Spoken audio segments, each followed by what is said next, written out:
अब हम भगवत गीता के कौन से पड़ाव पे पहुंच गए, कौन सा चैप्टर? 9th और 10th। पिछली बार 7-8 हुआ था, भक्ति योग शुरू कराया था ना हमने। हरे कृष्ण। पिछली बार 7-8 कराया था, इससे पता चलता है घर जाके रिवाइज नहीं करते।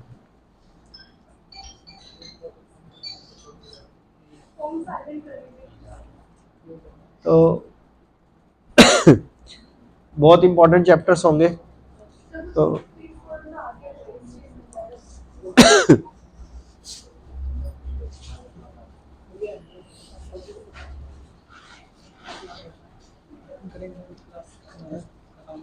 हाँ बिल्कुल आ जाना, 10 मिनट पहले अपने आप ही आ जाना। थोड़ी आवाज़ ऊंची कर लो तो ज़्यादा अच्छा है, अब मेरी हिम्मत नहीं है ना ज़्यादा। हरि बोल हरि बोल, हरे कृष्ण। ठीक है, हरे कृष्ण कृष्ण कृष्ण हरे हरे, हरे राम राम राम। तो हमारा आज चैप्टर नंबर 9 है और चैप्टर नंबर 9 का नाम है परम गुह्यम ज्ञान। तो परम गुह्यम ज्ञान का मतलब होता है टॉप मोस्ट सीक्रेट नॉलेज। तो जैसे हमने लास्ट क्लास में बताया था, जैसे भगवान जो है ओमनी प्रेजेंट है, ओमनी पोटेंट है, ओमनीशेंट है, यानी कि सर्व विद्यमान है, सर्व शक्तिमान है और सर्व ज्ञाता है। तो जो सर्व ज्ञाता होगा वही सबसे ज्यादा इंटेलिजेंट हो सकता है। जिसको सारी दुनिया की नॉलेज है वही तो इंटेलिजेंट होगा। अपने को तो अपने काम की नॉलेज होती है, वो भी पूरी नहीं होती, हो ही नहीं सकता पूरी।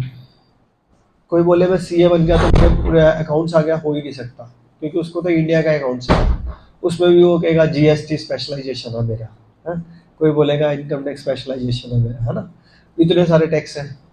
फिर वो भी इंडिया है, 208 कंट्रीज है, उसमें से एक इंडिया का टैक्स आया, बाकी 8 209 7 कंट्रीज में क्या टैक्स चल रहा है? तो एक जो चार्टर्ड अकाउंटेंट होगा, सीएफए होगा, उसको भी टैक्स स्पेशलाइजेशन में अपनी फील्ड का मास्टर हो जाए। कोई इनकम टैक्स का भी मास्टर बन जाए, बहुत बड़ी बात हो जाती है। पूरा तो बन ही नहीं सकता। तो जो सीए होगा उसको डॉक्टर के बारे में थोड़ा ना पता होगा, और जो डॉक्टर होगा उसको इंजीनियरिंग के बारे में नहीं पता होगा। लेकिन भगवान को सब कुछ पता है, सब कुछ पता है। तो जिसको सब कुछ पता है वही टॉप मोस्ट सीक्रेट ज्ञान शेयर कर सकते हैं। तो किसके साथ शेयर कर रहे हैं? अर्जुन के साथ। और अर्जुन कौन है? मैं। तो भगवान किसके साथ शेयर कर रहे हैं? मेरे साथ। ठीक है, तो चैप्टर का नाम मैंने आपको बता दिया, परम गुह्यम ज्ञान। तो इस चैप्टर के अंदर जो इंपॉर्टेंट श्लोक है वो बाद में लेंगे, पहले आपको चैप्टर की ब्रीफिंग बता देते हैं कि हो क्या रहा है इस चैप्टर के अंदर। पहले 3 श्लोक में ना भगवान ये कहते हैं कि भगवान श्री कृष्ण उस ज्ञान का गुणगान करते हैं जिससे वे प्रकट करने जा रहे हैं। तो पहले 3 श्लोक में तो भगवान ने एक भूमिका बनाते हैं कि भैया यू आर द एलिजिबल, क्योंकि अगर आपके पास, जैसे आप क्या कर रहे हो, नीट यानी कि बायोलॉजी की नॉलेज रखते हो, ठीक है। मेरे जैसे अनपढ़ आदमी को कोई बायोलॉजी सिखाएगा, मुझे नहीं आएगी। तो बायोलॉजी किसको बताई जाएगी? इन्हीं को बताई जाएगी, ठीक है।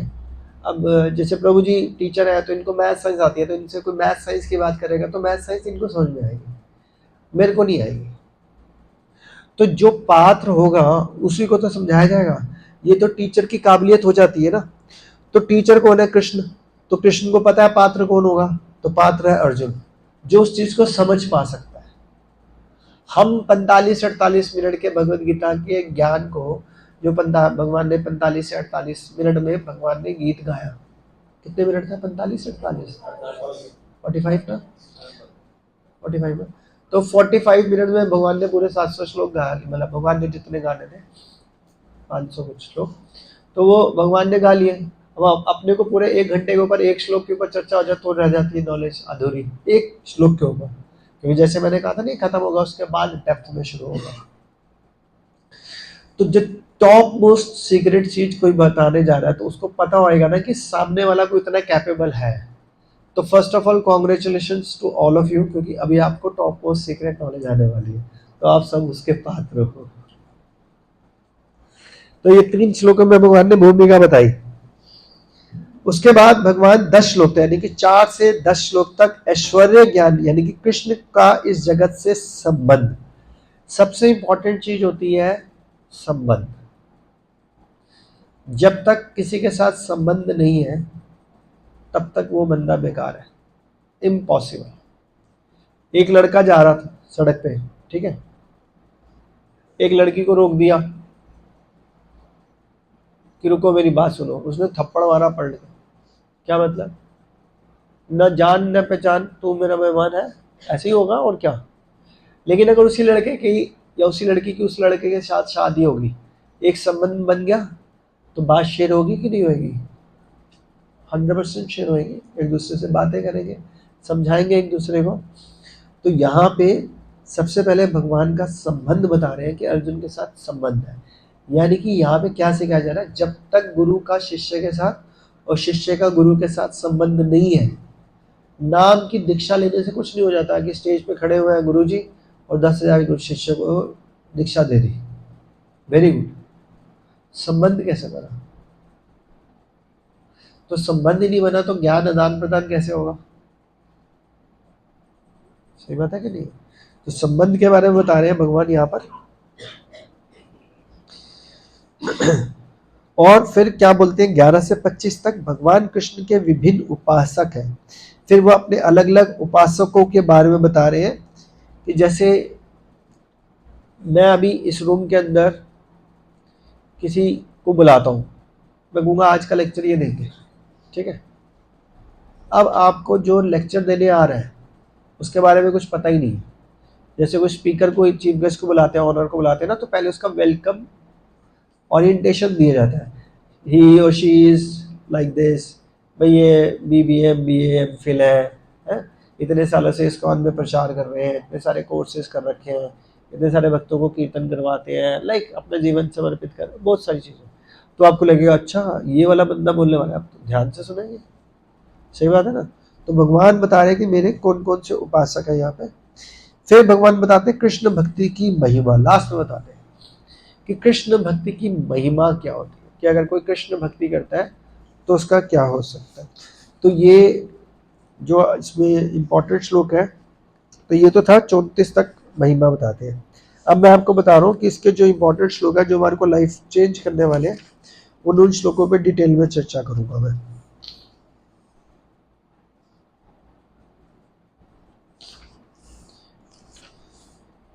तो इसके अंदर सबसे पहला श्लोक मैं ले रहा हूं आपका,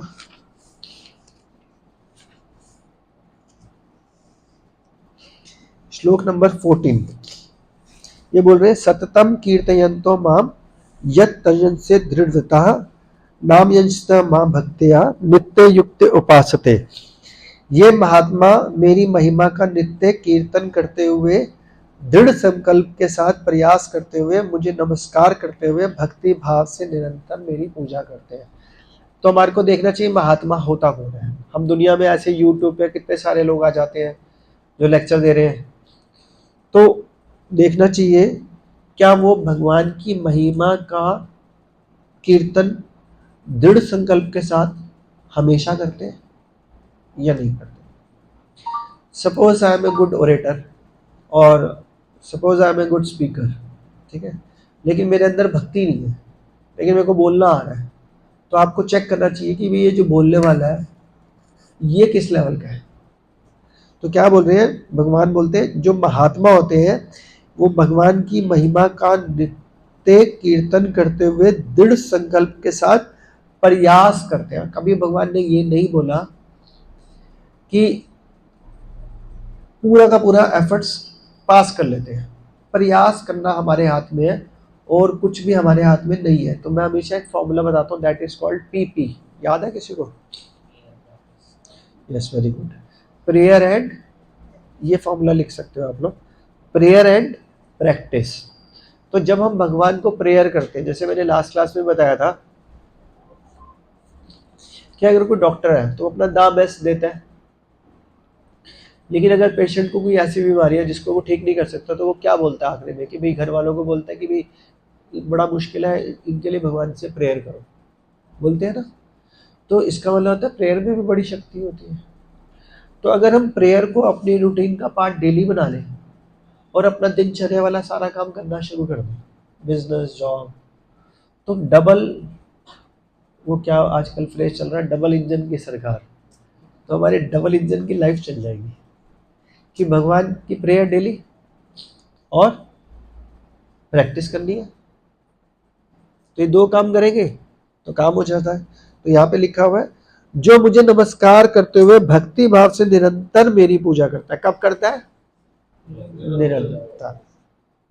ये नहीं है कि भैया जो आप जिसको महात्मा समझ रहे हो कि सुबह उठा अपना गाने सुनते सुनते ब्रश किया, ठीक है, फिर जैसे हम सब लोग ज़्यादातर पहले ऐसे ही करते थे, फिर तैयार तूर हो जाते थे ऑफिस के लिए, फिर भगवान के आगे खड़े होते थे 1-2 मिनट 5 मिनट धूप बत्ती जो एक फॉर्मेलिटी या दिनचर्या करनी है, उसके बाद पूरा दिन हम अपने कार्यों में करें।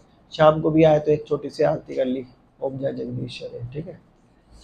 तो भगवान के लिए तो हम टाइम दे रहे हैं 10 मिनट या 5 मिनट, ठीक है। और फिर हम कैसे एक्सपेक्ट करते हैं कि भगवान के साथ हमारा संबंध बन जाए? संबंध बनाने के लिए हमारे को सबसे ज़्यादा टाइम देना पड़ता है। पैसा देने से भी कभी संबंध नहीं बनता, कभी नहीं बनता। एक ऑफिसर अगर अपने एम्प्लॉय को लाखों रुपए तनख्वाह दे दे लेकिन बदतमीजी से बोले तो कहेगा मेरे को लाख रुपए तनख्वाह नहीं चाहिए, 80,000 में चला जाऊंगा जहाँ पे मेरा सुकून तो मिले, संबंध तो बने ना। संबंध ही नहीं है तो कोई फायदा ही नहीं 80,000 में या लाख रुपए में, ठीक है। या उसको जैसे मौका मिलेगा वो छोड़ कर दूसरी जगह चले जाएगा। तो ये श्लोक इसके अंदर बताया गया था। अभी एक श्लोक इसके बाद बहुत इंपॉर्टेंट आने वाला है। वो इतना इंपॉर्टेंट श्लोक है जिसको हम बार बार बोलते हैं।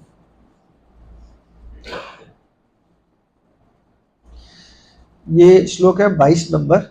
भगवान के भक्त कैसे होते हैं, तो मैं हिंदी बता रहा हूँ। किंतु जो लोग अनन्य भाव से मेरे दिव्य स्वरूप का ध्यान करते हुए मेरी पूजा करते हैं, निरंतर मेरी पूजा करते हैं। यह वर्ड इंपॉर्टेंट है, निरंतर। दोबारा सुनो। किंतु जो लोग अनन्य भाव से मेरे दिव्य स्वरूप का ध्यान करते हुए निरंतर मेरी पूजा करते हैं, मैं उनकी आवश्यकताएं पूरा करता हूँ। कौन कह रहा है? भगवान।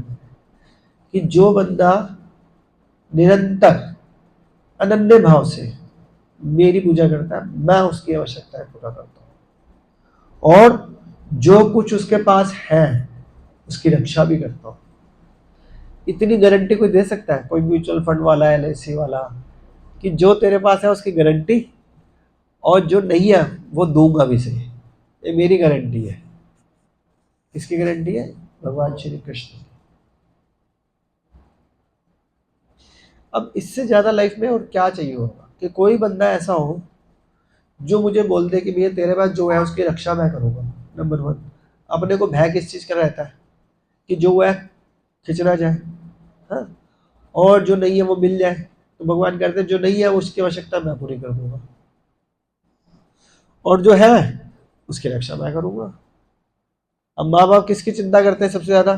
कि बच्चों की चिंता करते हैं। भगवान कह रहे हैं जो तेरे पास है यानी कि तेरे बच्चे, उसकी चिंता मेरी।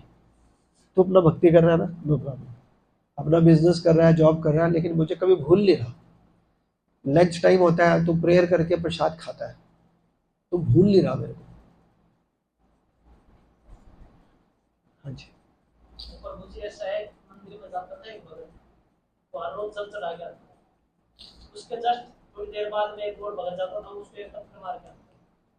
वो एक दिन क्या हुआ कि बारिश हो रही, जल चढ़ाने वाले ने सोचा यार आज तो बहुत ज्यादा पानी का है, आज तो क्या जाऊँ, और वो देख रहा था कि वो कब चल रहा है यार, मैं पीछे उसके बाद जाऊँ, फिर वो नहीं आया। लेकिन फिर उसने क्या सोचा यार वो नहीं है, मैं तो अपना काम कर ही सकता हूँ, डायरेक्ट तो प्रभु जी वहाँ भगवान जी प्रकट हुए, तो मैं तेरी भक्ति से खुश, सही बात। करना अपना काम रोज है। पर ये किसी शास्त्र में कहानी नहीं है। वैसे हाँ, पर वो समझ गया, अच्छी भावना है, वो तो मैं समझ गया।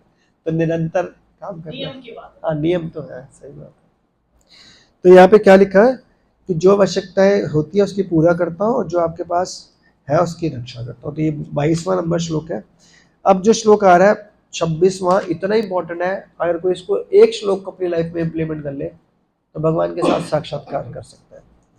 तो ये श्लोक है, पत्रम पुष्पम फलम तोयम यो मे भक्त्या प्रयच्छति तदहम तदहम भक्ति उपहतम अश्नामि पर्यत आत्मनः। भगवान कैसे खुश होते हैं इसमें फॉर्मूला बताया गया है। यदि कोई प्रेम तथा भक्ति पूर्वक मुझे क्या देता है, पत्र, पुष्प, फल या जल। पत्र का मतलब क्या होता है, एक पत्ता, जैसे तुलसी जी का एक पत्ता। पत्र, पुष्प, फल या जल, तो मैं उसे स्वीकार करता हूं। तो अगर भगवान ने आपकी दी हुई चीज स्वीकार कर ली, तो इसका मतलब आपके साथ भगवान का संबंध बन गया। संबंध बन गया तो बात ही खत्म। और भगवान कैसे खुश हो रहे हैं, एक पत्ता, एक पुष्प का, पेड़ों बाहर भी किसी न किसी के घर में पेड़ पौधे में एक फूल तोड़ के भगवान को अर्पित करना है, जल या फल अगर है तो, या इनमें से कोई भी एक चीज। तो भगवान कहते हैं मैं उसको समझा। भगवान को कोई 56 भोग की डिजायर नहीं है, लेकिन हाँ आपके अंदर क्षमता है तो जरूर 56 क्या 108 क्या 1008 भोग लगाओ। यानी कि अपने लिए तो ये 56 भोग लगाओ और भगवान को हमेशा बोलो भैया आपने तो ये बोला पत्र पुष्प फलम तोय, ये फिर सही नहीं है। क्योंकि हमने तो पहले ही बोल दिया था कि जो खाना है भगवान को भोग लगा के खाना है। तो आप पत्ता खा रहे हो तो पत्ता खा रहे हो, कोई प्रॉब्लम नहीं है उसमें। कोई बोलता है ना मेरे पास पैसे नहीं है, भाई तू पानी पी रहा है ना, तो पानी ला दे भगवान को, भगवान उसमें खुश हो रहे हैं। तो ये बहुत इंपॉर्टेंट श्लोक माना जाता है। ये उससे अगला वाला श्लोक भी उतना ही इंपॉर्टेंट है। ये देखो, यत करोषि यदश्नासि यद जुहेषि ददासि यत यत पश्यत्सि कौन्तेया तत्कुर्षुत मर्पणम। हे कुंती पुत्र, तुम जो कुछ करते हो, कुंती पुत्र मतलब कौन, नहीं कौन, मैं। फिलहाल कुंती पुत्र अर्जुन को बोला, अर्जुन की जगह हमारी बात हो रही है ना। तुम जो कुछ करते हो, यानी कि मैं जो कुछ भी करता हूँ, मैं जो कुछ भी खाता हूँ, जो कुछ भी अर्पित करते हो या दान देते हो, और जो भी कुछ तपस्या करते हो, उसे मुझे अर्पित कर दो, मुझे अर्पित कर दो। जो भी तुम करते हो उसका क्रेडिट मुझे दे दो, तो कर्म बंधन में नहीं फंसोगे कभी भी। नहीं तो कभी पुण्य के चक्कर में फंसोगे तो कभी पाप के चक्कर में फंसोगे, तो फिर ये चक्कर चलता रहेगा, नेवर एंडिंग। तो भगवान यहाँ पे 27वें श्लोक में बोलते हैं, वो सब के सब किसको करो, मुझे अर्पित कर दो। क्योंकि भगवान उसके अगले श्लोक में पता क्या कह रहे हैं, क्योंकि मैं ना तो किसी से द्वेष करता हूं, ना ही किसी के साथ पक्षपात करता हूं, मैं सबों के लिए संभाव हूं। किंतु जो भी भक्ति पूर्वक मेरी सेवा करता है वह मेरा मित्र है, मुझ में स्थित रहता है, और जो मैं भी उसका मित्र हूं। तो देखा जाए तो कितनी बोल्ड स्टेटमेंट है। आज के डेट में हम किससे प्यार करते हैं। मैं शुरू शुरू में यहाँ पे लेक्चर ले रहा था, वहाँ इस क्लास में तो कोई डिवोटी नहीं बैठा, वो पुराना, शायद कभी माता जी रहे हो तो पता नहीं। एक दिन मैं रेवाड़ी आ रहा था, 2 साल पहले की बात हुई है। तो मैं गाड़ी में पीछे बैठा हुआ था, कोई गाड़ी चला रहा होगा मुझे ध्यान नहीं, या साथ वाली सीट में बैठा हुआ। तो सुबह 10-11 बजे का टाइम था, सब लोग अपनी दुकान का शटर ऑन कर रहे हैं, ठीक है, और रात को हम पहुँच रहे होते हैं तो रात को सब शटर डाउन कर रहे होते हैं। 365 दिन यही हाल होता है ऑलमोस्ट, है ना। बाई चांस कभी छुट्टी होती है तो बहुत सारा स्टॉक रखना होता है। तो पता नहीं मेरे विचार में, मन में एक विचार आया कि ये किसके लिए काम करते हैं।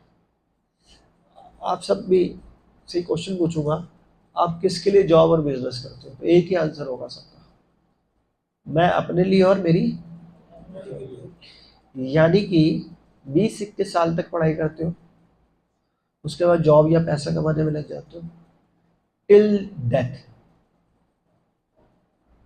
हम मान के चलते हैं 60 साल 70 साल 80 साल, यानी कि 4 बंदों का पेट भरने के लिए आपने जिंदगी के 60 साल लगा दिए।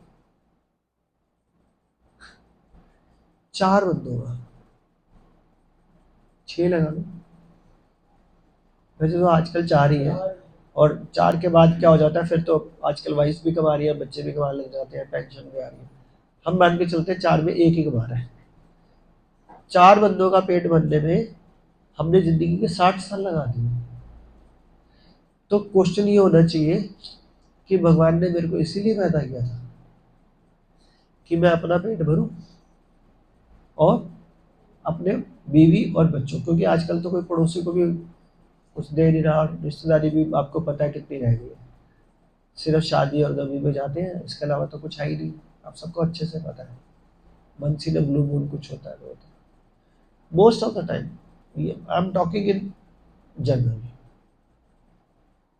तो यही लाइफ का मोटिव है, यही लाइफ का गोल होना चाहिए हमारी, कि भाई सुख संपत्ति घर आवे, मैं और मेरे घर वालों का कष्ट मिट जाए, मुझे पड़ोसी से कोई लेना देना नहीं है, मेरे को अपने रिश्तेदारों से भी कोई लेना देना नहीं है, बस मैं 21 साल से लेकर 60 70 80 साल तक यही करूँगा।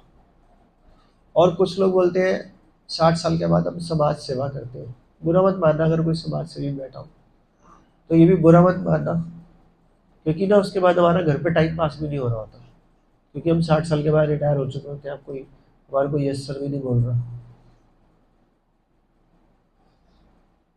सही बात नहीं है। उसके बाद क्या करेगा बंदा, या तो नौकरी कोई छोड़ कर ले या वो समाज सेवा कर ले, अच्छी बात है, मतलब बुरा नहीं मैं कह रहा, कमाना भी बुरा नहीं है, लेकिन परोपकार होता क्या है, कोई बताएगा परोपकार क्या है? अगर अपने भूखे को रोटी खिला दी, कितने दिन खिलाएंगे? एक बार खिला देंगे, 2 बार खिला देंगे, 10 बार खिला देंगे, 50 बार खिला देंगे, तो भैया दोपहर को खिलाओगे, रात को फिर वो सड़क पे ही होगा, उसको फिर कोई खाने वाला चाहिए। तो लेकिन अगर किसी को आपने भगवान के साथ मिला दिया, भगवान के साथ संबंध कर दिया, तो जो ये वाली नॉलेज लेगा, इसका मतलब होता है वो इंटेलिजेंट हो रहा है, वो अपना जीवन तो चलाएगा ही चलाएगा, और फिर दूसरों को भी भगवान के साथ संबंध बनाने में अपना हेल्प, या भगवान जैसे भी उसको बुद्धि देंगे वो देगा। तो भगवान इस श्लोक में यही चीज समझाने का प्रयास कर रहे थे कि सब कुछ मुझे अर्पित करते चलोगे तो काम होता जाएगा। और भगवान फिर कह रहे थे, मैं ना तो किसी से द्वेष करता हूँ, ना ही किसी के साथ पक्षपात करता हूँ। तो हम 4 लोगों के अलावा किसी के साथ भी वैसी वाली बात नहीं करते जो अपने बीवी बच्चों के साथ करते हैं, किसी पैसा देना लेना प्रेम पूर्वक, लाइक दिस। लेकिन भगवान कह रहे हैं मैं सबके साथ समभाव रहता हूँ। समभाव का मतलब होता है मन से समभाव, किंतु जो भक्ति पूर्वक मेरी सेवा करता है वह मेरा मित्र बनता है। तो भगवान सबके साथ संभव है, संबंध किसके साथ बनेगा? जो भक्ति पूर्वक भगवान के साथ सेवा कर रहा है वो मुझ में स्थित होता है और मैं उसका मित्र होता हूँ। तो हमारे भगवान मित्र बन गए तो क्या होगा, हमारी सारी आवश्यकताओं को भी पूरी कर देंगे और जो है उसकी रक्षा भी कर देंगे। भगवान हमारे मित्र कैसे बन सकते हैं? पत्रम पुष्पम फलम तो हम देखो सारे श्लोक कोरिलेट हो रहे हैं, हो रहे ना। उसी के अगले श्लोक में लिखा है यदि, अब देखो ये वाली गलती हम बहुत बड़ी करते हैं, ध्यान से देखना, आज के परिपक्ष में तो बहुत इंपॉर्टेंट है ये। यदि कोई जघन्य से जघन्य कर्म करता है, खतरनाक से खतरनाक पाप करता है, यदि, किंतु यदि वह भक्ति में रत है तो उसे साधु ही मानना चाहिए। कौन कह रहा है? बड़ी मुश्किल स्टेटमेंट है इसको समझना। कोई जघन्य से जघन्य कर्म करता है किंतु यदि वह भक्ति में रत है तो उसे साधु ही मानना चाहिए, क्योंकि वह अपने संकल्प पे अडिग है। जैसे संकल्प पे भी प्रभु जी ने एक बात बताई थी कि भाई मेरे को रोज माला करनी है भगवान की, लेकिन मेरा स्वभाव ऐसा है कि मैंने जिंदगी भर पाप ही किया। अब जिंदगी भर पाप किया है, आज मैंने माला उठा लिया तो मेरा पाप करने की प्रवृत्ति रुक थोड़ा जाएगी? पता नहीं मैं कितने जन्मों से पाप करता आया हूं ऐसे। तो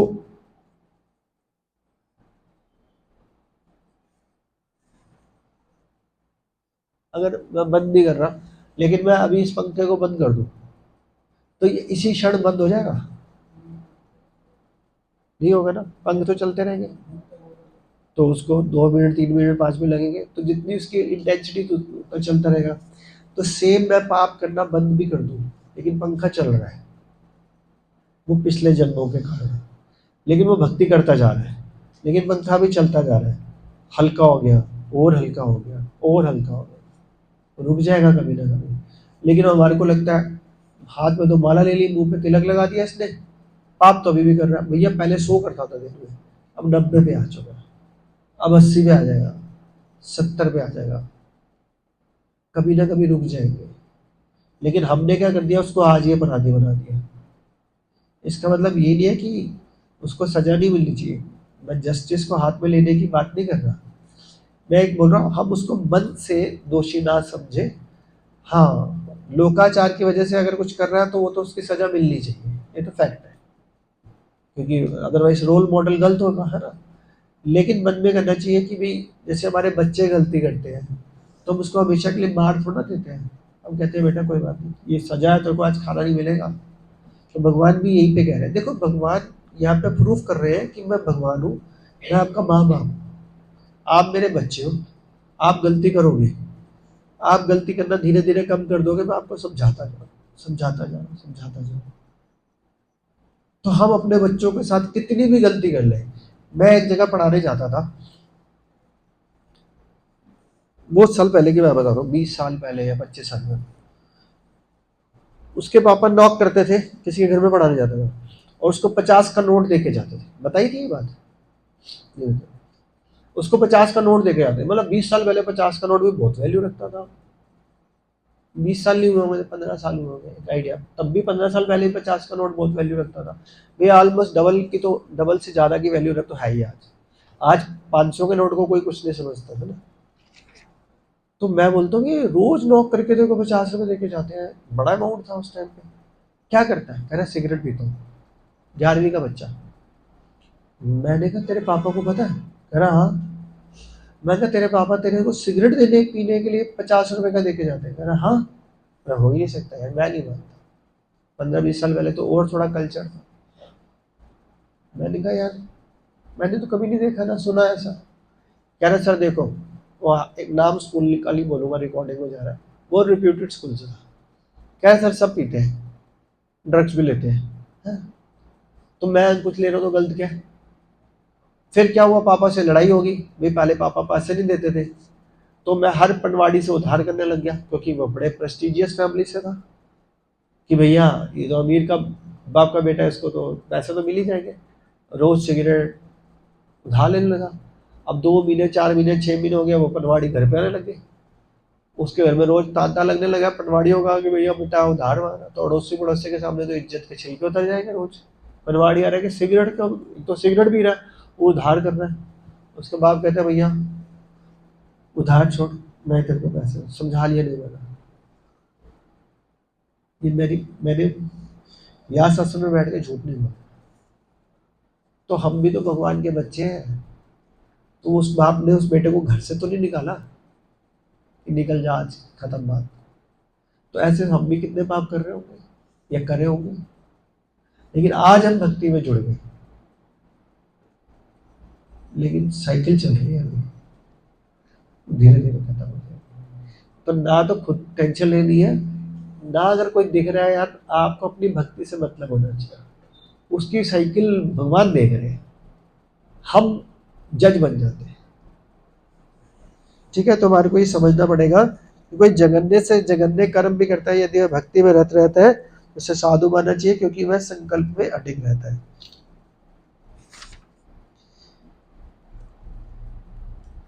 फिर 34 श्लोक बहुत इंपॉर्टेंट है। अपने मन को मेरे नित्य चिंतन में लगाओ। देखो आज के कई श्लोकों में ये वाली चीज बार बार आई है, निरंतर भक्ति करते रहो, चिंतन में लगाओ। और इसका आंसर मैं कई बार बता चुका हूँ, जो पहली बार आया उनको मैं दोबारा बताता हूँ। भगवान की भक्ति करने का मतलब ये नहीं होता कि पढ़ाई छोड़ दो, बिजनेस छोड़ दो, जॉब छोड़ दो, कुछ भी नहीं करना, जैसे हो रहा है वैसी लाइफ जीनी है। लेकिन जब सुबह प्रेयर करते हो तो भगवान को ये प्रे करनी है कि भगवान मेरे में कोई योग्यता नहीं है, जो आपने रिस्पॉन्सिबिलिटी दी है बीवी बच्चे माँ बाप समाज के प्रति, उसके लिए मेरे को आशीर्वाद दे, ताकि मैं वो लक्ष्मी कमा के लाऊं, अपने घर का पालन करूं, भक्तों की सेवा करूं, समाज की सेवा करूं।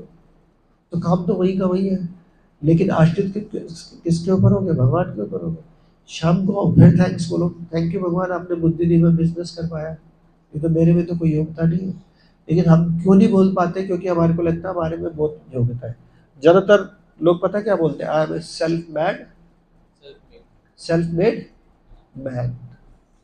मेरे पास कुछ नहीं था, मैंने सब कुछ किया। तो मैंने पिछली क्लास में एक सेंटेंस बोला था, आपसे पूछा था क्या? हाँ, मैं जाएगा तो मैं जाऊंगा, मैं जाएगा तो मैं जाऊंगा। I am a self made man. भैया बुद्धि भगवान ने दी, आंखें भगवान ने दी, हाथ पैर भगवान ने दिए। तू कौन? मैं जाएगा, मैं जाएगा तो मैं जाऊंगा। तो ये दे दो ना, बुद्धि भी ले लो अपने आप से, इंटेलिजेंस दे लो। कहाँ से दे दो? एआई की बात करते हैं, स्नैपचैट की बात करते हैं, चैट जीपीटी की बात करते हैं, वो बनाने वाला कौन है? इंसान। उसको दिमाग किसने दिया?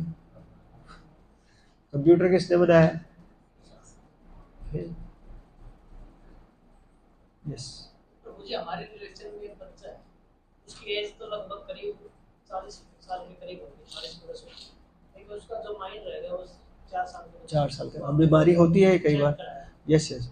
तो ये देखो ना, भगवान ने अगर हमारे को आँख कान दिमाग दिया तो हमेशा हमारे को थैंक्स बोलना चाहिए। तो इसमें मैं क्या हो गया कि मैं बहुत इंटेलिजेंट हूँ, तो भैया थैंक्स टू गॉड। क्योंकि अब जो वो जिद करते हैं तो जैसे बच्चा करता है। हाँ, बीमारी होती, सही बात। तो क्या लिखा है? अपने मन को मेरे नित्य चिंतन में लगाओ, मेरे भक्त बनो, मुझे नमस्कार करो, मेरी ही पूजा करो। इस प्रकार मुझ में पूर्णता तल्लीन होने पर तुम निश्चित रूप से मुझको प्राप्त करोगे। कौन बोल रहे हैं? क्या बोल रहे हैं? मेरा चिंतन करो। भगवान श्री कृष्ण बोल रहे हैं मेरा चिंतन करो, मेरे भक्त बनो, मुझे नमस्कार करो, मुझे ही पूजा करो। और इस प्रकार पूर्णता तल्लीन होने पर तुम मुझ रूप में तुम निश्चित रूप से मुझको प्राप्त होगे। लेकिन अब इतना सुनने के बाद, सुनते पहली बात तो इस्कॉन की कृपा है, प्रभुपाद की कृपा है कि हम ये चीजें सुन पा रहे हैं। अदरवाइज क्या होता है कि हम पूरी जिंदगी अपनी जद्दोजहद में लगे रहते हैं, अपने बिजनेस से, जॉब से, रिस्पॉन्सिबिलिटी भी, बच्चों से नहीं निकल पाते। क्या हमारे को लगता है मैं और मेरा परिवार, दैट्स इट, और कुछ नहीं है दुनिया में। दुनिया कमाने के लिए बनी है। लेकिन भगवान यहाँ पे कह रहे हैं अगर तुमने ये करना शुरू किया, रोज मुझे नमस्कार करो। जो हम ग्रस्त पे भी रहते हैं ना, तो राधा कृष्ण की फोटो देखे दंडवत प्रणाम करना चाहिए। प्रभु जी इसको, माता जी इसको तो पंचांग प्रणाम करें, दंडवत।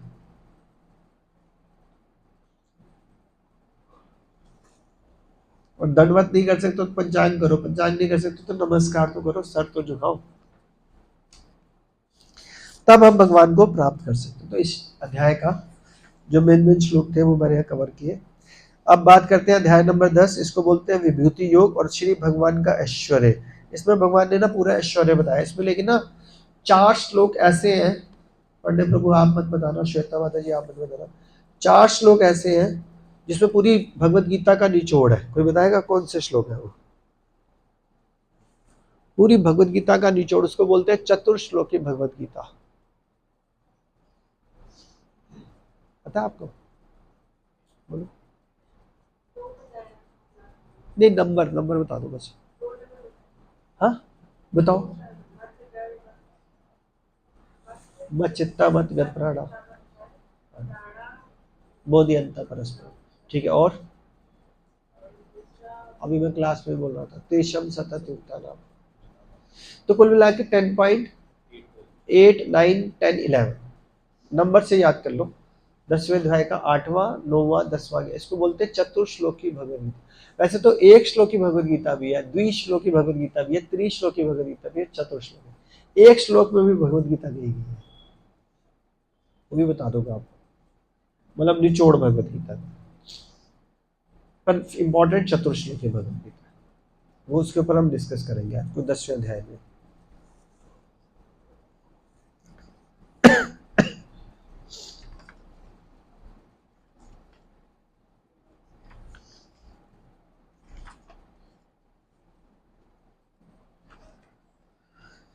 तो पहले 7 श्लोक में भगवान ये कहते हैं यह जानना कि कृष्ण दुर्बोध है, ये सभी के स्तोत्र है। कृष्ण सर्वस्व के गूढ़ स्तोत्र है, यानी कि कृष्ण से ही सब कुछ निकला है। जो कृष्ण को जानता है वह सभी पापों से मुक्त हो जाता है, कौन सा श्लोक है? भगवत गीता का 18वें का 66वां, सर्वधर्मान परित्यज्य माम एकम शरणम व्रज अहम त्वम सर्वपापेभ्यो मोक्षयिष्यामि मा शुचः। तुम मेरी शरण में आ जाओ, तुम्हारे सारे पाप माफ, स्ट्रेट अवे। इसको बोलते हैं कृपा। पंखा बंद करेंगे 1 सेकंड में बंद हो जाएगा। घूमना कैंसर। आपको एक कहानी सुनाता हूँ, पंखा से एसी की कहानी याद आ गई। हालांकि इससे कोरिलेट नहीं कर रही, बट आप सुन रहे हो ना अच्छे से। कौन सी क्लास में? अभी हम पंखा इज ऑन कर रहे हैं, अभी हम करते हैं एसी इज ऑन। कहानी का शीर्षक है एसी इज ऑन। तो क्या हुआ, एक फैमिली समर वेकेशन में उनको 2 महीने की छुट्टी मिल गई विद पे, और रिजॉर्ट का खर्चा मिला। कंपनी ने कहा हम आपसे बहुत खुश है, 2 महीने की छुट्टी लो, बच्चों की छुट्टी है, रिजॉर्ट में जाओ, कंपनी का रिजॉर्ट, खाना पीना रहना फ्री, तनख्वाह भी मिलेगी।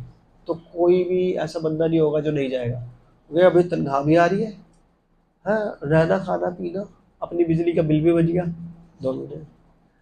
तो बस वो जाने लगते हैं, मतलब 2 घंटे पहले लाइट चली जाती है, कहते हैं चलो कोई बात नहीं, अपने वो क्या है, अब तो जा ही रहे, तो ताले तूले मार के चले जाते हैं। जैसे रात को लाइट चली गई और सुबह वो चले गए, अब घर की सारी लाइटें ऑन रहेगी, जिसमें चारों कमरों में एसी चल रहे थे, पंखे चल रहे थे, लाइटें मोटर सब कुछ चल रहा था, सुबह पानी बनना था और सब कुछ। लाइट चली गई, उन्होंने ध्यान नहीं दिया, एक्साइटमेंट में चले गए। कहाँ चले गए? स्विट्जरलैंड चले गए सपोज, ठीक है। अब 2 महीने के बाद आए, अब खुद सोच के देखो, 4 एसी, 4 पंखे, लाइटें, मोटर, सब कुछ चल रहा है, तो बिल तो लाखों को रुपए का होगा। तो बिल आ गया भाई 2 महीने का 4-5 लाख रुपए जो भी आया। वो कह रहे हमने लाइट ही नहीं यूज करी। बिजली वाले कह रहे भैया ये देखे बिल, कह रहे यार क्या मतलब, उनको भी पता तो था, क्योंकि जब आए थे तो सब कुछ ऑन था, मोटर भी फूक गई थी, उसका भी खर्चा लगा। तो इस कहानी से क्या सिखाना चाहता हूँ? इस कहानी से ये कहते थे कि जब हम मरते हैं ना, ठीक है, तो जो हमारा एसी है ना वो ऑन रह जाता है। क्या मतलब हुआ कि हमने पूरी जिंदगी जिसके साथ द्वेष, चीटिंग, जो जो किया था उसको हम खत्म ही नहीं करके गए। एसी इज ऑन, वो चलता रहा, हमारे अगले जन्म तक घूम रहा है साथ में, वो लाखों करोड़ों का बिल बनता ही जा रहा है, बनता ही जा रहा है, बनता ही जा रहा है, बनता ही जा रहा है। इसलिए भगवान ने पिछले अध्याय के एक श्लोक में बोला ना कि कोई जगन्य से जगन्य कर्म भी कर रहा है ना, वो मेरा डिपार्टमेंट है, मैं माफ करूँ ना करूँ, सजा दूँ, तुम बोल भाई। तो तुमने अगर तुम्हारे को किसी से मनमुटाव है तो उसको यही खत्म कर दो कैसे भी करके, क्योंकि अगर वो खत्म खत्म नहीं किया और जिंदगी के एंड तक चला, क्योंकि जिंदगी किसके किसके पास है पता है? किसी को पता है कितना टाइम रहने वाले हो?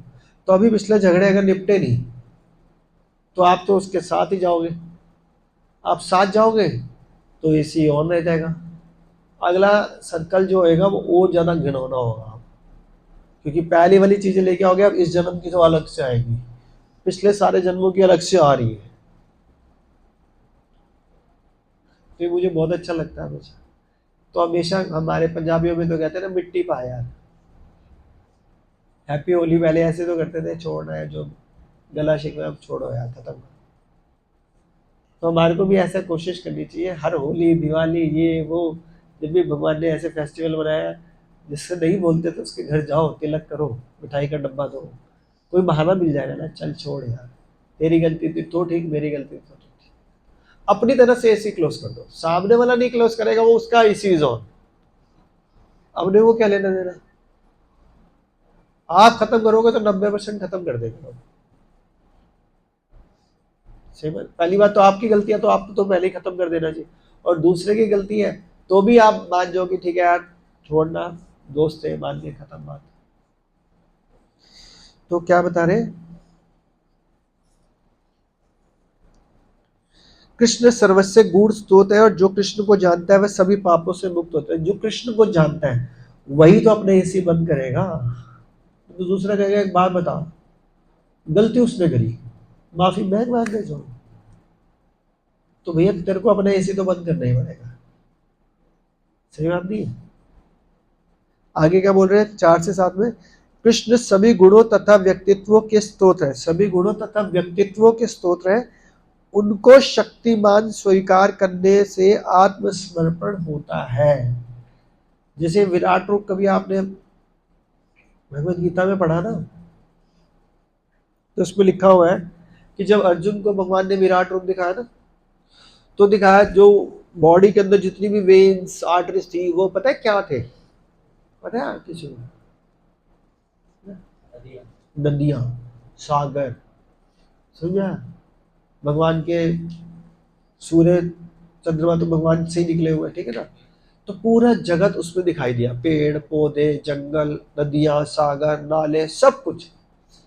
अब अगर आप रोज सूर्य को देखोगे, आपको भगवान का स्मरण होना चाहिए, अरे यार ये तो भगवान से निकला है, जय हो सूर्य देवता।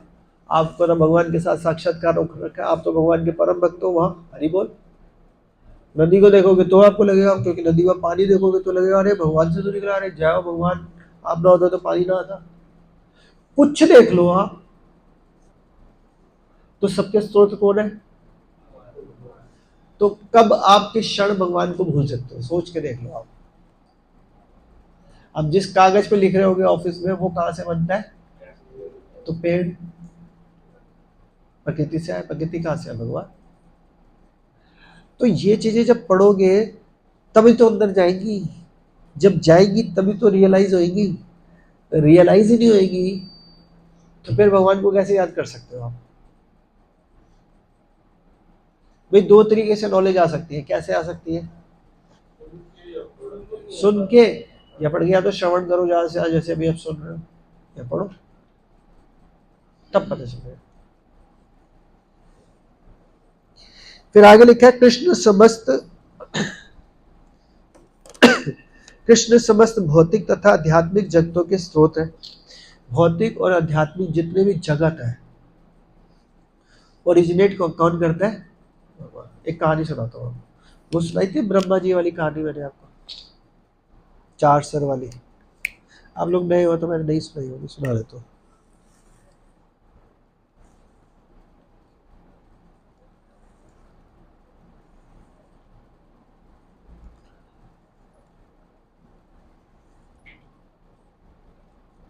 ये जो मैं कहानी अब सुना रहा हूँ, कहानी का मतलब कहानी नहीं है, कथा है ये किसी उपनिषद में लिखे, पता चले सेल्फ मेड है, ऐसा कुछ नहीं।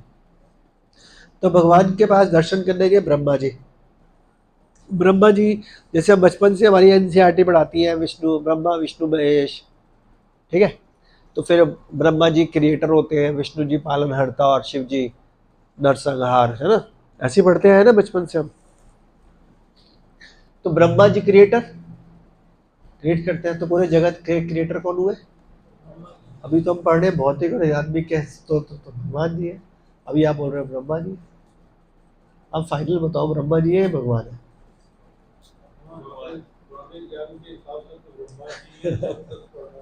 जब तक पढ़ा उसके हिसाब से तो ब्रह्मा जी है, सही बात है।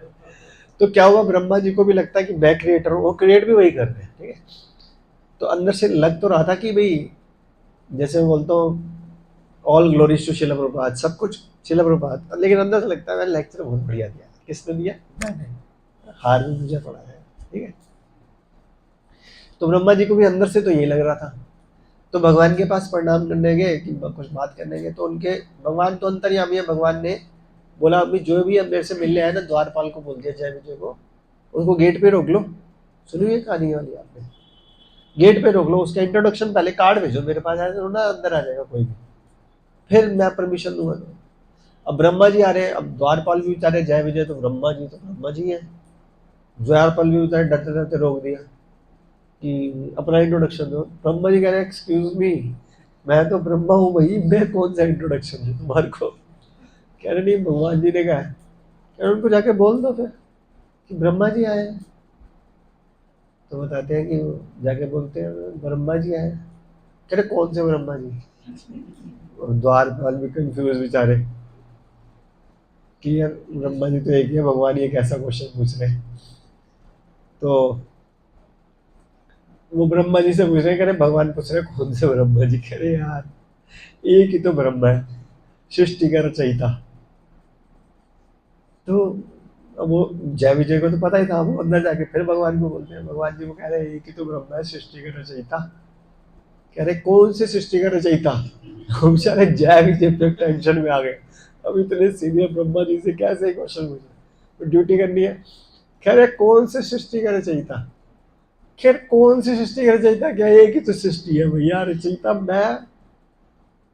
तो भगवान को बोले एक ही तो सृष्टि है।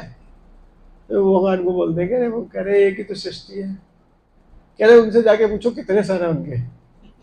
अब जय विजय देख रहे थे 4 ही सर है, कह रहे जाओ पूछो।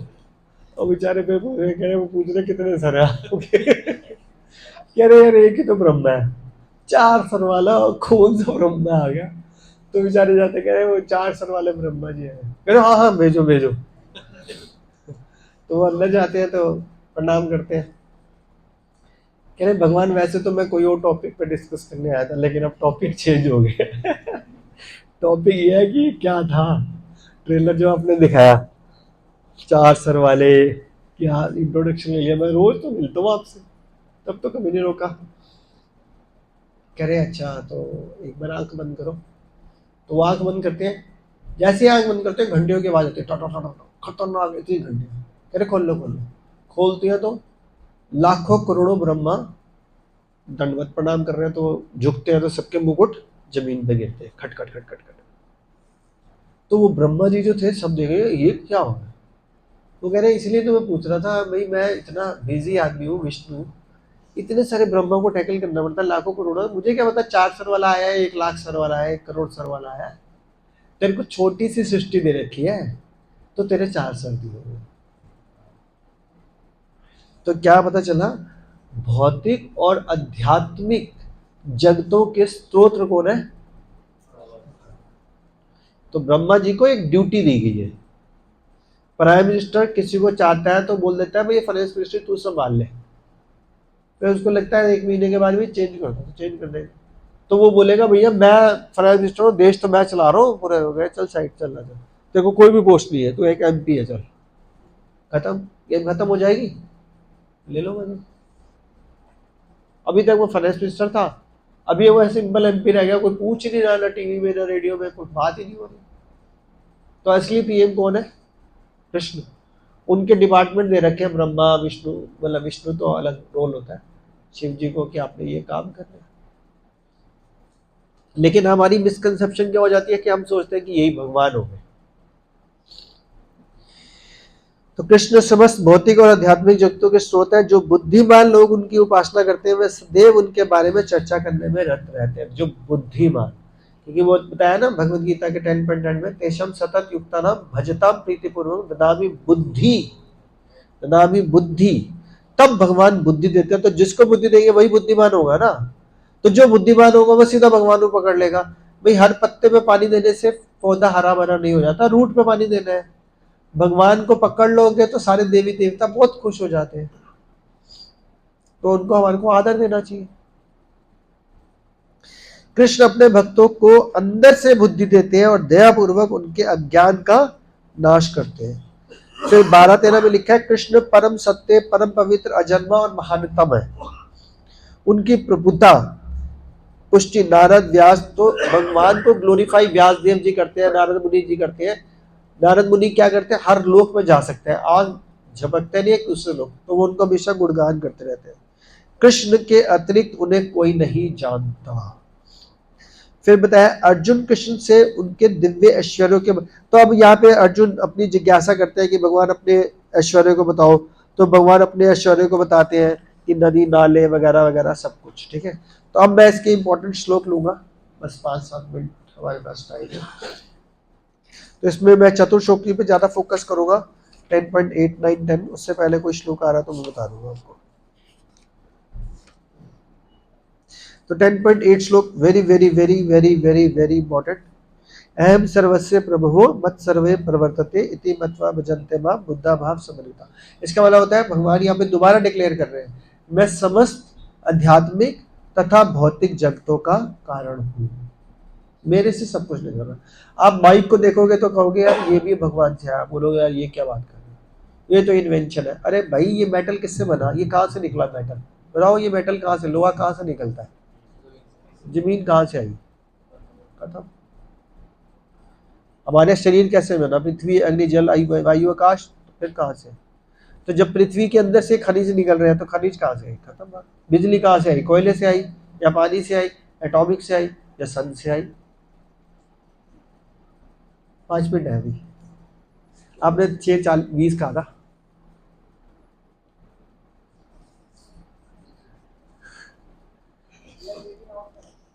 आप इधर आ सकते हो, कोई प्रॉब्लम नहीं, गलती होगी तो बता देना, फिर ठीक कर देना। तो क्या बोल रहे हैं, अहम सर्वस्व प्रभु, मैंने बता दिया। उसके बाद अगला बहुत इंपॉर्टेंट है, मच्चित्तम मद्गत प्राण बोधयंता परस्परम कथ्यंश्च मानित्यम भुत्तुष्यन्ति च रमन्ति च। वेरी वेरी इंपॉर्टेंट श्लोक 10.8, 9, 10, 11। मेरे शुद्ध भक्तों के विचार मुझ में वास करते हैं। क्या बोल रहे हैं, जो भगवान के शुद्ध भक्त होते हैं उनके विचार भगवान के अंदर वास करते हैं। भगवान के प्रति अपराध करोगे भगवान माफ कर देंगे, लेकिन भगवान के भक्तों के प्रति अपराध किया भगवान माफ नहीं करेंगे जब तक वो भक्त माफ नहीं करते। तो मेरे शुद्ध भक्तों के विचार मुझ में वास करते हैं, उनके जीवन मेरी सेवा में अर्पित रहते हैं और वे एक दूसरे को ज्ञान प्रदान करते हैं और मेरे विषय में बातें करते हुए परम संतोष और आनंद का अनुभव करते हैं। जैसे अभी हम सब कर रहे हैं, हम एक दूसरे के साथ क्या कर रहे हैं, ज्ञान को प्रदान करते हुए मेरे विषय में बातें करते हुए परम संतोष और आनंद अनुभव करते हैं। अब हो सकता है यहाँ पे बैठे हुए 40-50 में से 40 को आनंद और संतोष आ रहा हो, लेकिन 2-4 को हो सकता है कि आनंद ना आ रहा हो, उनके मन में बहुत सारे डाउट्स आ रहे हैं। तो डाउट्स आना कोई गलत बात नहीं होती, बट डाउट्स को लेके घर जाना बहुत बड़ी गलत बात होती है, क्योंकि वो डाउट पहाड़ जैसे बन जाएंगे। फिर पहाड़ जैसे बनेगा और उसमें मन हमारा काम करेगा जबरदस्त, वो मिर्च को मसाला लगाएगा, लगेगा बेकार है। लेकिन अगर आज के आज वो डाउट क्लियर करके जाता तो उसका अगले क्लास में संतोष का अनुभव कर पाता हूँ। तो डाउट आना अच्छी बात है, लेकिन उसको क्लैरिफाई करना चाहिए। और 10.10 वेरी इंपॉर्टेंट, तेषम सतत युक्तानाम भजताम प्रीतिपूर्वकम ददामि बुद्धि योगम तम येन मामुपजन्ति।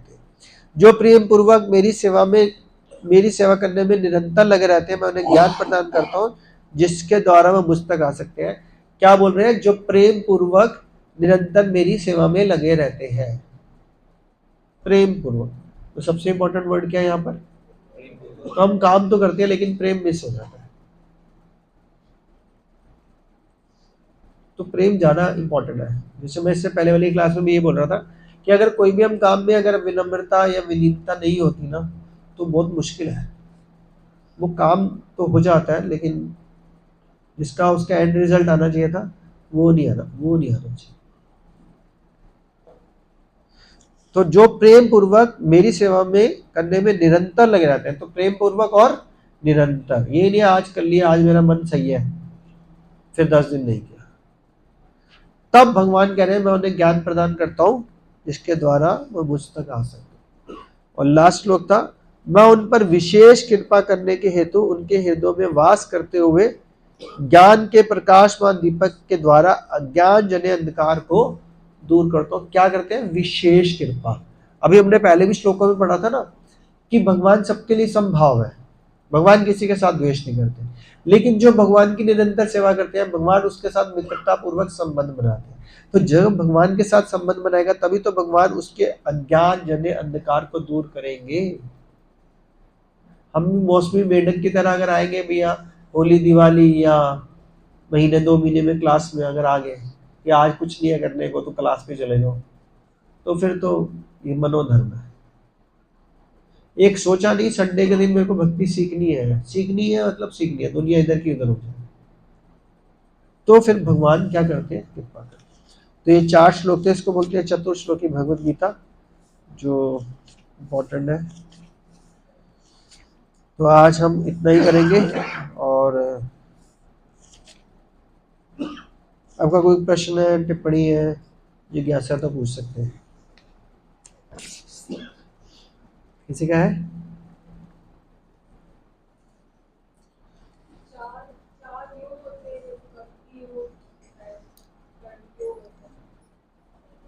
ज्ञान योग। 3 बताते हैं, मतलब भगवत गीता में तो 3 बताए थे ना, 6 पहले 6 चैप्टर कर्म योग, लास्ट के 6 चैप्टर ज्ञान योग, बीच के 6 चैप्टर भक्ति योग। नहीं, वो सांख्य योग तो उसके अंदर बताया जाता है।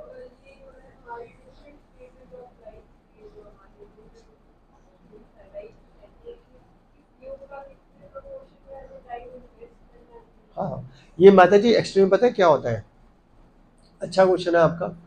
ये अभी हमने श्लोक पढ़ा भी था, ये यथा माम प्रपद्यन्ते, कौन सा नंबर है ये यथा माम प्रपद्यन्ते? अभी अभी तो पढ़ा था ना 9वें अध्याय में। मैंने एक श्लोक है भगवत 9-17 श्लोक है, ये यथा माम प्रपद्यन्ते। उसमें भगवान पता क्या बोलते हैं, जिस लेवल पे जितनी शरण में आप मेरे प्रति शरणागत हो गए, जितनी संख्या पूर्वक या जितने लेवल पे, उतना मैं रेसिप्रोकेट करूंगा आपके साथ। अब हमको तो 100% अगर रेसिप्रोकेट करना है भगवान के साथ, ठीक है, तो 100% तो हमारे पास टाइम होता नहीं है, क्योंकि हमारे को अपना समाज देखना है, घर देखना है, हजारों काम हो सकते हैं ना। तो फिर वो अपने जो 2-4 घंटे हम भक्ति करते हैं उसको 100% में कैसे कन्वर्ट करें, ये आर्ट हमारे को सीखना पड़ेगा। ये आर्ट आएगा with the passage of time. आप जब ये क्लासेस पूरी कर लोगे, मैं अभी भी बता सकता हूँ उसको, लेकिन जब ये क्लासेस पूरी करोगे, फिर जब इंडिविजुअल क्लासेस चलती है उसमें ये यहाँ पे नए नए भक्त आते रहेंगे, फिर हम आपको लेके एक्सक्लूसिवली जिसमें 10-15 भक्त हैं उनके साथ एक संबंध बनता है, फिर उनके अलग से नोट्स दिए जाते हैं। ये भी हमेशा फ्री ऑफ कॉस्ट चलता है, वो कोई भी ऐसा कुछ पेड कभी नहीं होता।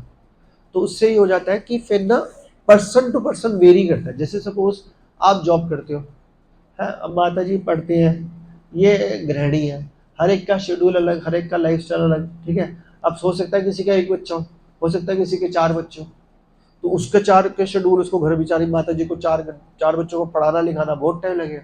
तो वो कैसे अपनी लाइफ में भगवान को 100% शरणागत हो, तो फिर ये 1 to 1 केस स्टडी होती है। तो ये जब हम क्लास में सारे बैठते हैं, मतलब वो वाली ये तो जनरल क्लास है, जैसे इससे पहले वाली हमारी 2:30 से 4:30 वो सारी क्लासेस चलती है। तो फिर बताया जाता है कि भाई मेरे को बताओ कि मेरे लिए कैसे भगवान को मेरे को अपना 100% देना, तब बात आंसर निकलती है। क्योंकि जैसे अभी आपने पढ़ना शुरू किया, अब जो आपको पढ़ा रहा है, कोई भी पढ़ा रहा है, जैसे वो ललित चैतन्य प्रभु आपकी क्लास ले, ठीक है, अब इन्होंने 20 शास्त्र पढ़े हुए हैं, ठीक है, मैंने 5 शास्त्र पढ़े हुए हैं या 1 पढ़ा हुआ है, इन्होंने 20 पढ़े हुए हैं, तो ये अपने 20 शास्त्रों का एक्सपीरियंस के हिसाब से बताएंगे कि भगवान ऐसी चीज चाहते हैं आपसे। करना पड़ता है, क्योंकि हर जीव का अलग अलग है ना, एक तराजू में सबको तोल ही नहीं सकते, आप कैसे तोल लोगे?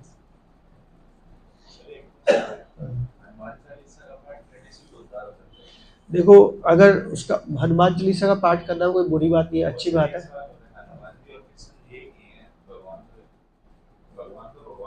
नहीं, इस बात का तो आंसर आपको ही पता है, हनुमान जी किसकी सेवा करते थे? तो फिर हनुमान जी और राम जी एक है, एक है, भगत है ना, तो फिर हनुमान जी और कृष्ण जी क्या क्या सेवा कैसे हो गए? कृष्ण और राम में कोई फर्क नहीं है, तो राम और कृष्ण तो एक हो गए, तो कृष्ण के भक्त हनुमान जी, तो भक्त दास है उनके। तो अगर आप दास की सेवा कर रहे हो और राम को पूछ नहीं रहे, तो वो उल्टा उदास हो रहे हैं। लेकिन अगर राम की भक्ति करते हुए हनुमान चालीसा पढ़ रहे हो तो बड़े खुश होते हैं कि राम को पकड़ा हुआ है आपने, उनको सर्वश्रेष्ठ स्थान दिया हुआ है, उसके बाद आप हनुमान चालीसा पढ़ रहे हो, बहुत अच्छी बात है। क्योंकि राम जी भी खुश हो रहे हैं कि भैया हनुमान जी, लेकिन राम जी को बिना पूछे आप हनुमान जी को कर रहे हो, तो फिर तो कहेंगे यार मेरे बॉस को तो पकड़ नहीं रहा, मेरे को पकड़ा हुआ है, मैं क्या करूँ? हाँ? ठीक है, अभी हम 5 मिनट का थोड़ा फास्ट कीर्तन आप दीदी, मैं बोलूँ आप बोल लोगे, जैसे आप बोलोगे कीर्तन है? करो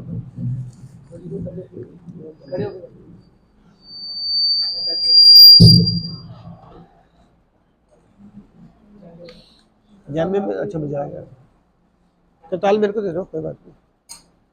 हाँ बजाओ, आप करते करते बजा तो लेते हो। चलो को 5 मिनट है, तो सब लोग कीर्तन में जोश से पार्टिसिपेट करना, स्टार्ट करो। 5 मिनट है, सीधा फास्ट है, जल्दी करो।